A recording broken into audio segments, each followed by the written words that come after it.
विश्वातो मुखो विषवातो बाहुरोतविषवातस्पात सम्बाहुभियान्धमति सम्पतदरैर्दिया वा भूमि जनयन् देव एकः हरिः ॐ दाशरथाय विद्महे सीतावल्लभाय धीमहि तन्नो रामः प्रचोदयात्।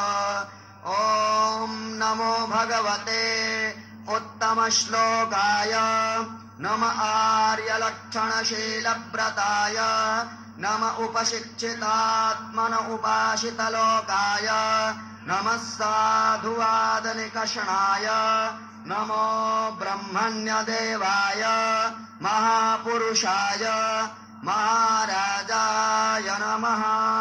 श्रीमद्भगवच्चरणचञ्चरीत मुमुक्षुरुपासकाभिमतानुरूप गुणविभवैश्वर्यशीलाद्यनवधिक अतिशय असंख्य कल्याण गुणगणम् अप्रमेय कृपारत्नाकरम् भगवन्तम् श्रीरामचन्द्रम् शरणमहं प्रपद्ये।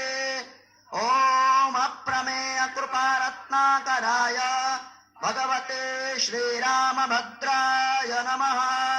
चरणकमलेषु मन्त्रपुष्पाञ्जलिं समर्पयामि। नमस्करोमि।